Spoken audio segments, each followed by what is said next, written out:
And that, class, is why you should never, ever attempt to pet a Terran dog without explicit permission. Professor Zilks's gelatinous form quivered with emphasis, his 7 eye stalks swiveling to survey the classroom of alien younglings. A tentacle shot up from the back row. But Professor, I heard Terrans let their young sleep with these dogs. How dangerous can they be? Zilks's primary mouthpiece puckered in exasperation. Ah, Blorp, always the skeptic. Tell me, would you cuddle up to a Zargaxian acid spitter? The class erupted in nervous tittering, a cacophony of clicks, whistles, and gurgles filling the air. Blorp's tentacle drooped sheepishly. I thought not. Zilks continued, his tone dripping with sarcasm thicker than his own viscous hide. Now, let's move on to today's main topic, Terran educational institutions and their bizarre customs. The professor's lesson was interrupted by a piercing shriek that sent half the class into defensive postures and the other half scrambling for cover. Zilks merely sighed, used to the regular disruptions caused by the Terran exchange student. Ms. Daniels, would you kindly explain to the class why you've chosen to assault our auditory organs? Again, Sarah Daniels, the sole human in a classroom full of alien species, had the decency to look embarrassed. Sorry, Professor. I just got an alert that my little brother broke his arm during recess back on Earth. Apparently he fell out of a tree while playing Lava Monster with his friends. The classroom fell silent, save for the soft whirring of universal translators struggling to convey concepts like broke his arm and Lava Monster to the bewildered alien students. Zilks's eye stalks drooped in concern. Great Galactic Council, is he all right? Should you return to your homeworld immediately? Sarah waved off the concern with a laugh. Oh, he's fine. It's just a green stick fracture. He'll be back to climbing trees and wrestling his friends in no time. The professor's gelatinous form rippled in confusion. I'm sorry, did you say wrestling his friends? As in, engaging in physical combat?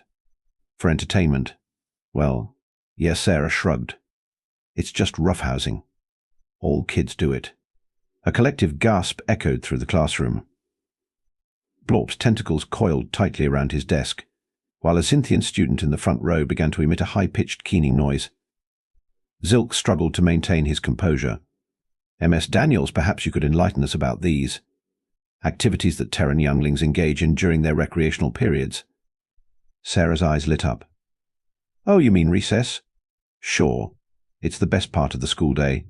We get to run around, play games, and blow off steam between classes. And these games, Zilks probed cautiously, they involve falling from great heights and engaging in physical altercations. Sometimes Sarah grinned. There's tag, where you chase each other around trying to touch someone and make them it. Or capture the flag, where 2 teams try to steal each other's flag while defending their own territory. Oh, and dodgeball. That's where you throw balls at each other and try to avoid getting hit. The Cynthian student fainted, slumping onto her desk with a soft thud. Zilks's primary mouthpiece gaped open in horror. You throw projectiles at each other? Intentionally? Yeah, it's fun, Sarah enthused. Builds reflexes, you know. And then there's the playground equipment. Swings, slides, monkey bars. Monkey. Bars, Blorp ventured hesitantly. They're these metal bars high off the ground that you hang from and swing across using just your arms, Sarah explained. Great for building up a body strength. The class erupted into chaos. Several students began emitting distress pheromones, while others huddled together in small groups, whispering frantically. Zilks raised his appendages, trying to calm the class. Students, please. Remember your xenobiology training. Terrans are unique in their physical resilience. What seems dangerous to us is merely recreation for them. A timid voice piped up from the middle of the classroom.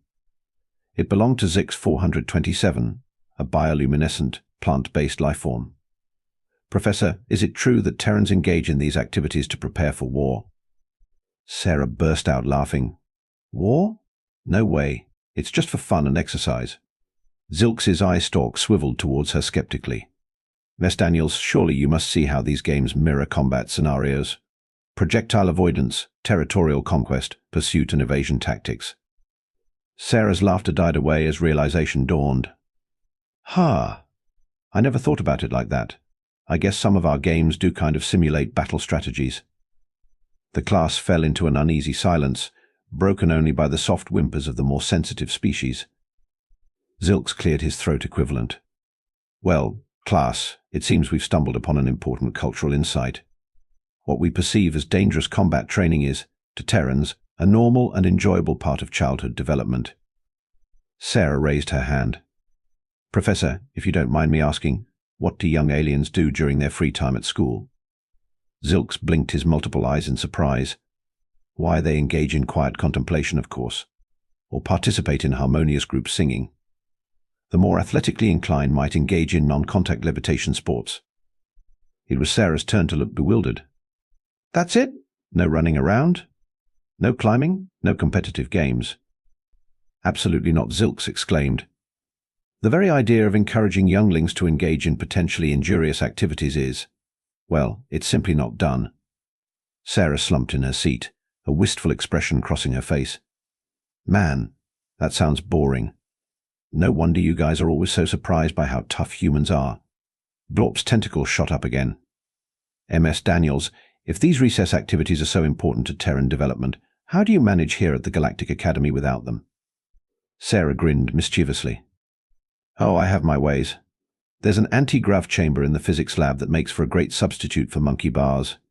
And you'd be surprised how much fun you can have in the botanical gardens if you're creative enough. Zilks's gelatinous form quivered with alarm. MS Daniels, please tell me you haven't been engaging in unauthorized use of academic facilities for recreational purposes. Sarah's innocent whistle fooled no one. The professor sighed deeply. I believe we may need to revisit the Terran safety protocols. In the meantime, class, let's move on to a less distressing topic. Now, who can tell me about the mating habits of the Andromedian slime molds? As Zilks turned to the holographic display, Sarah caught Blorp's eye and winked. The tentacled alien skin flushed a deeper shade of purple, a mixture of embarrassment and excitement coursing through its alien biology. Later that day, as the twin suns of Xeon 7 began to set, casting an eerie green glow across the Academy's sprawling campus, a small group of alien students gathered in a secluded corner of the botanical gardens. They huddled around Sarah, their eyes or equivalent sensory organs wide with a mixture of fear and anticipation. Okay, guys, Sarah whispered, her eyes glinting with mischief. Who's ready to learn how to play hide and seek? Blorp's tentacles wriggled with excitement. Is this the game where we conceal ourselves and attempt to avoid detection? Sarah nodded. That's right, but remember, no using your natural camouflage abilities or pheromone cloaking. That's cheating. A collective groan rose from the group, followed by the soft shimmer of several aliens reluctantly disengaging their camouflage mechanisms. Now Sarah continued. Zix 427 will be at first. They'll count to 100 while the rest of us hide. When they're done counting, they'll try to find us. The last person found becomes it for the next round. Got it. The aliens nodded, their varied appendages and sensory organs quivering with a mix of excitement and trepidation. All right, Zix, start counting. As the bioluminescent plant being began to count, its leaves glowing with each number, the rest of the group scattered. Sarah watched with amusement as her alien friends attempted to navigate the unfamiliar concept of hiding. Blorp wedged himself behind a large, pulsating fungus, his tentacles curled tightly to avoid detection. A Mercurian gas dweller named Whisk tried to blend in with a cluster of floating spore pods, while Glix, a silicon-based lifeform, attempted to pass herself off as a particularly angular rock formation. Sarah stifled a laugh as she shimmied up one of the garden's towering crystal trees, finding a comfortable perch among its glowing branches. From her vantage point, she could see the entire garden and her hidden friends. As Zix 427 finished counting and began to search, Sarah couldn't help but reflect on the absurdity of the situation. Here she was, light years from Earth, teaching a group of aliens a game that humans had played for centuries. A game that, as Professor Zilks had pointed out, mimicked hunting and evasion tactics. She watched as Zix 427's glowing form moved through the garden, its light dimming and brightening as it searched. The alien's natural bioluminescence made it a rather poor seeker, but its enthusiasm was undeniable. One by one, Sarah's friends were discovered. Whisk gave himself away with a poorly timed sneeze, sending spore pods scattering. Glix was found when Zix 427 tripped over her rock disguise. Blorp lasted longer but was ultimately betrayed by a single quivering tentacle. As the game progressed and roles switched, Sarah noticed something remarkable. Her alien friends, initially clumsy and unsure, were quickly adapting. They were learning to use their environment, to move quietly, to think strategically. Without realizing it, they were developing skills that went far beyond a simple childhood game. Several rounds later, breathless and giddy with excitement, the group collapsed in a clearing. Their laughter a symphony of clicks, whistles, and otherworldly sounds echoed through the garden. That was exhilarating, Blorp exclaimed, his tentacles waving in joy. I've never experienced anything like it. Glix's crystalline structure vibrated in agreement. I found myself calculating optimal hiding locations based on searcher movement patterns. Is this a common cognitive exercise for Terran younglings? Sarah grinned. We don't usually think about it that way, but yeah, I guess it is. You're learning to predict behavior, you use your environment to your advantage, and work under pressure. Whisk's gaseous form swirled thoughtfully.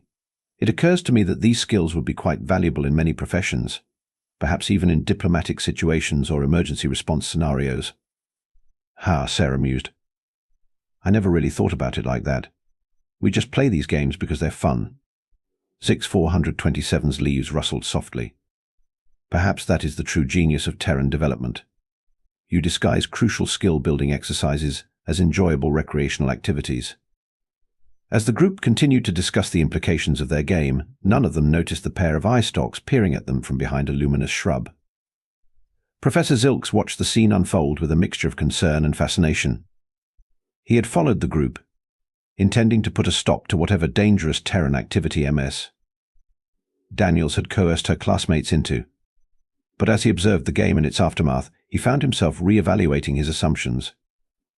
These students, representing vastly different species from across the galaxy, were bonding over a shared experience. They were developing skills that could serve them well in their future careers. And perhaps most importantly, they were beginning to understand the Terran perspective in a way no textbook or lecture could convey. As Zilk slipped away, his gelatinous form quivering with suppressed excitement, he began to formulate a proposal in his mind. Perhaps it was time for the Galactic Academy to re-evaluate its stance on recess. After all, if a simple game of hide and seek could yield such positive results, what other Terran recreational activities might benefit their interstellar students? The next day, as Sarah entered Professor Zilks's classroom, she was met with an unusual sight. The normally orderly rows of desks had been pushed to the sides of the room, creating a large open space in the center.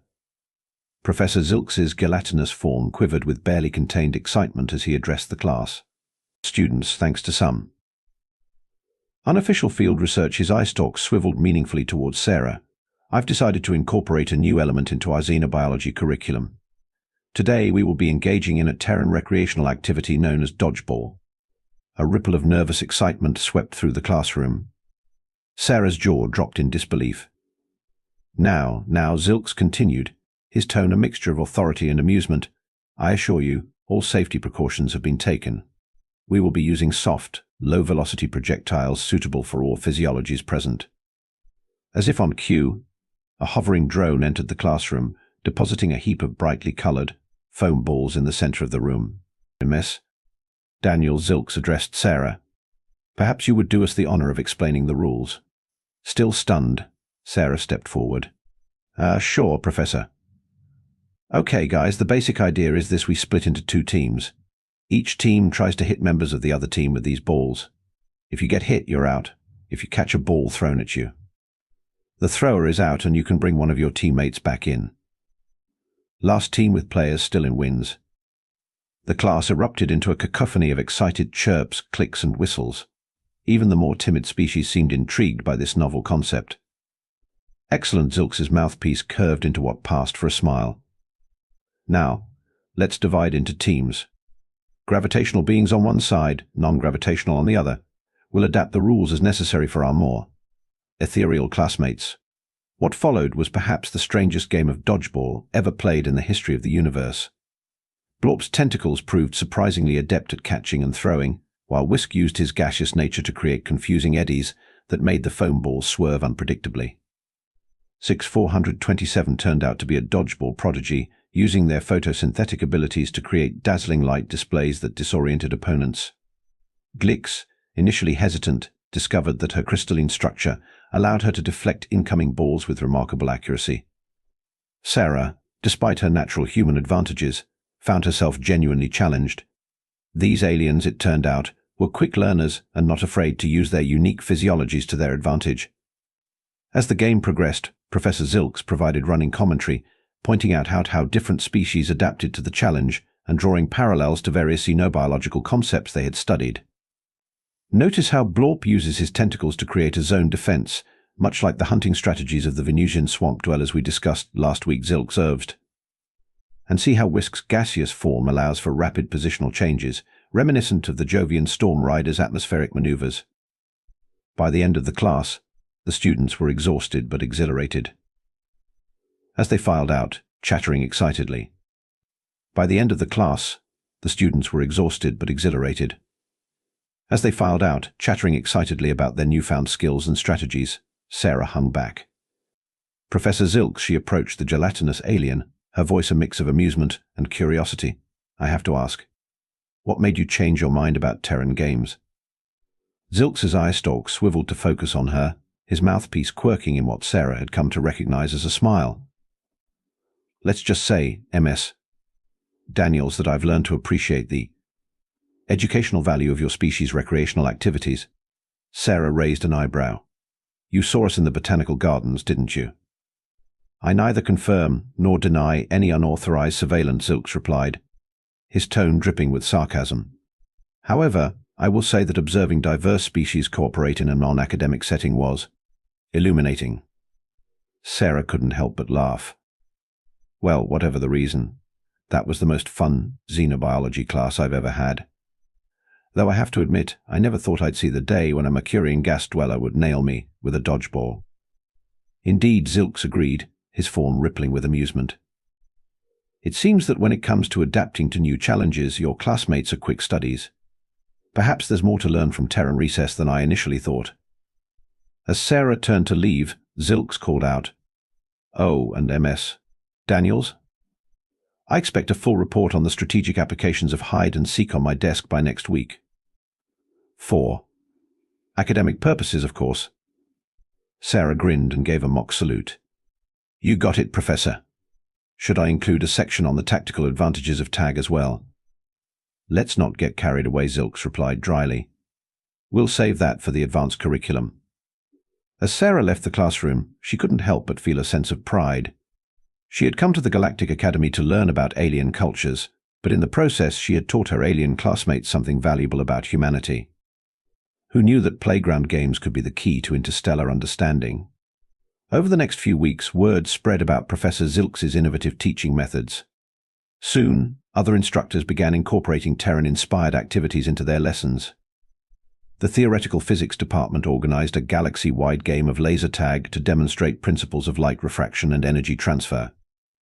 The xenolinguistics faculty set up an interspecies game of telephone that spanned 3 star systems, highlighting the challenges of long-distance communication and cultural translation.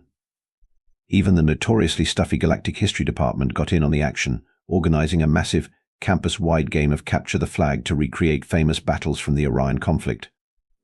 Sarah found herself in high demand, consulted by professors and students alike for her expertise in Terran recreational activities. She took it all in stride, though she couldn't help but chuckle at the irony. She had come to the academy to study alien life, and now she was teaching a masterclass in playground games. One evening, as she sat in the Academy's grand observatory, watching the swirling nebulae and distant galaxies, Blorp slithered up beside her. Sarah, the tentacled alien, began, its voice uncharacteristically serious. I wanted to thank you. Sarah turned, surprised. Thank me? For what? Blorp's tentacles twisted in what Sarah had come to recognize as embarrassment. For showing us that learning can be fun, that there's value in play.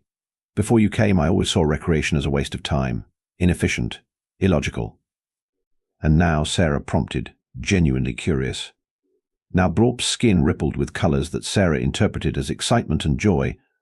I understand that play is not just about enjoyment. It's about learning to adapt, to strategize, to work together. It's about understanding yourself and others in ways that textbooks and lectures can't teach. Sarah felt a lump form in her throat. Wow, Blorp. That's That's really insightful. Indeed, a familiar voice interjected. Sarah and Blorp turned to see Professor Zilks approaching, his gelatinous form gliding smoothly across the observatory floor. Mr. Blorp has hit upon the very reason I decided to incorporate these activities into our curriculum, Zilks continued. MS. Daniels, your species' approach to education, this blend of learning and play, is unlike anything we've encountered in the galaxy. It's part of what makes humans so adaptable, so resilient. Sarah felt a swell of pride, not just for herself, but for her entire species. I never thought of it that way.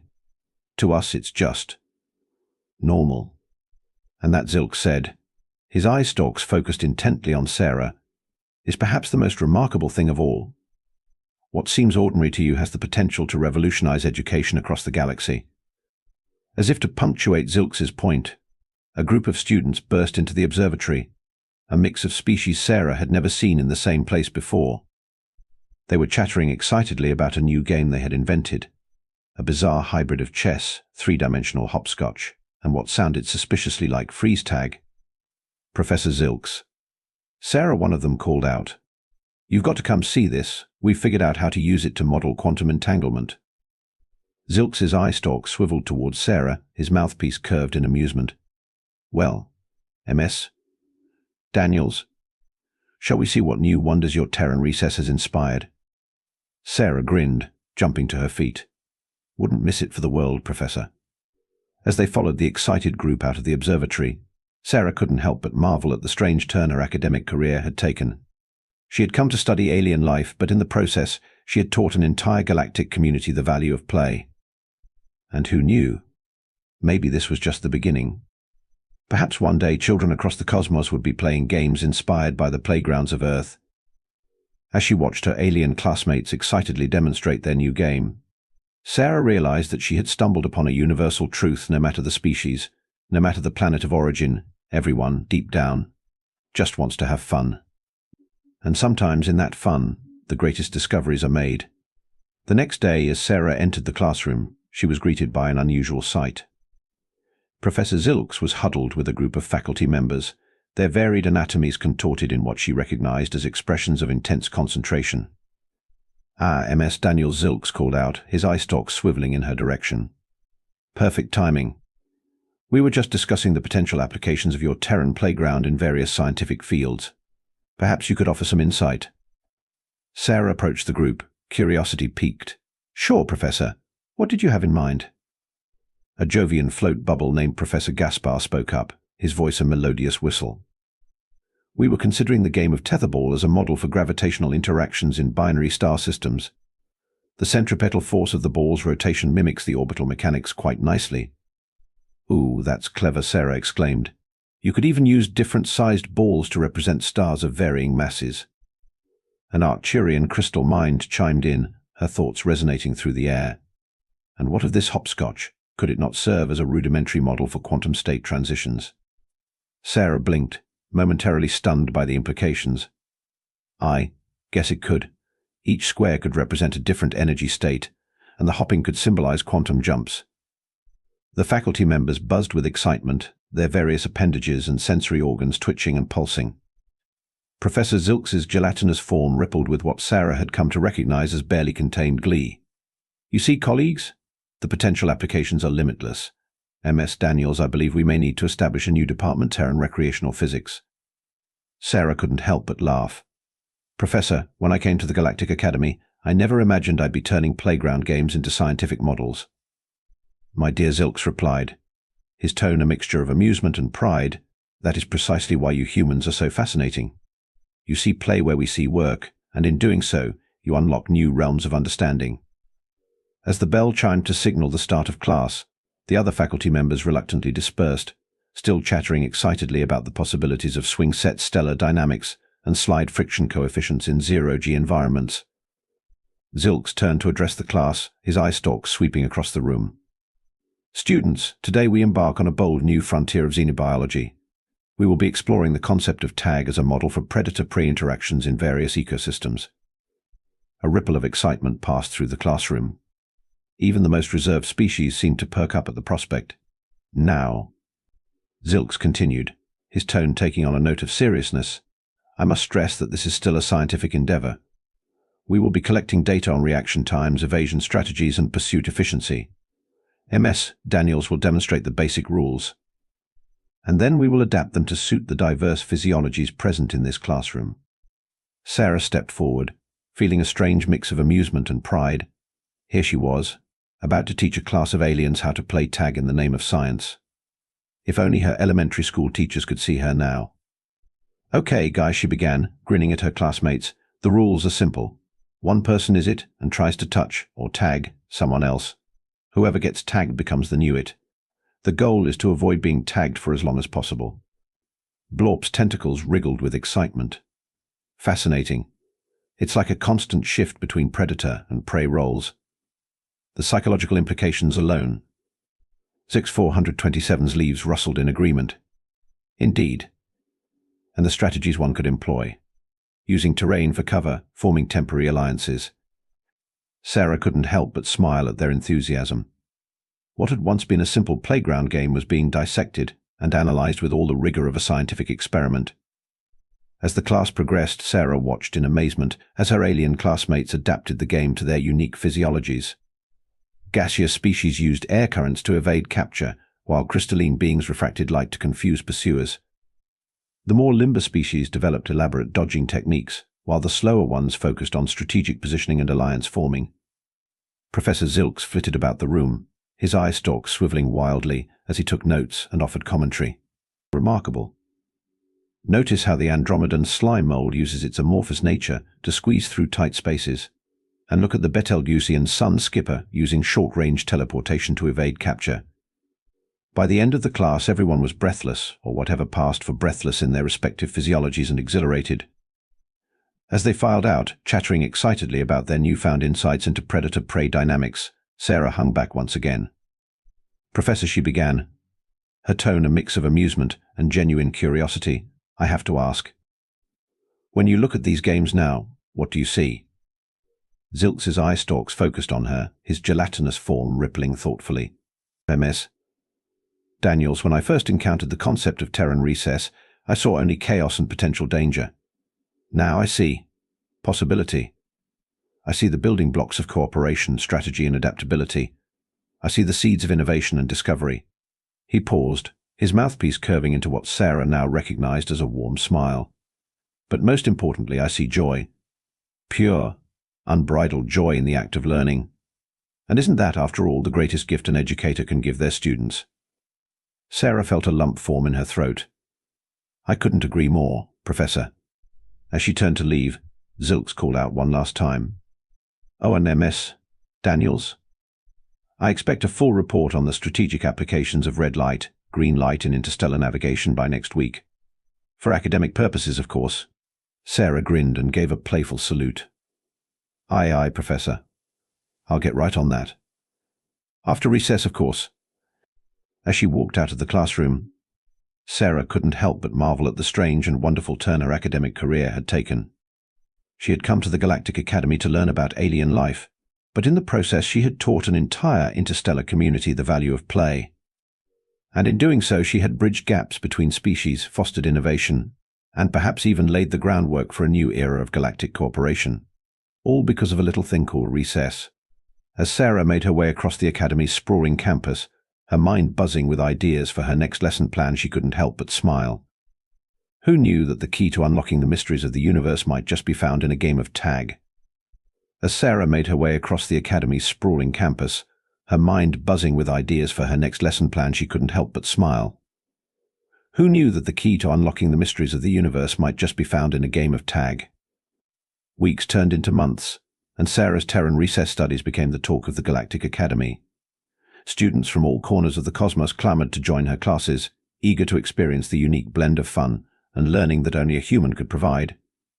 One day, as Sarah was setting up for a particularly ambitious game of intergalactic capture the flag complete with simulated wormholes and temporal distortion fields, she received an urgent message.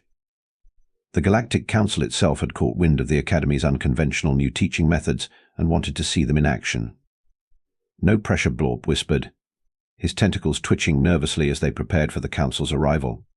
We're just showcasing Terran playground games to the most powerful beings in the galaxy. No big deal. Sarah laughed, giving Blorp a reassuring pat. Relax, buddy. We've got this. Just remember, have fun. As the council members filed in, their diverse forms a testament to the vastness of galactic life, Sarah felt a moment of doubt. What if they didn't understand? What if they saw these games as frivolous, or worse, as proof that humans were too primitive for advanced galactic society? But as the games began, something remarkable happened. The council members, at first stiff and formal, began to loosen up.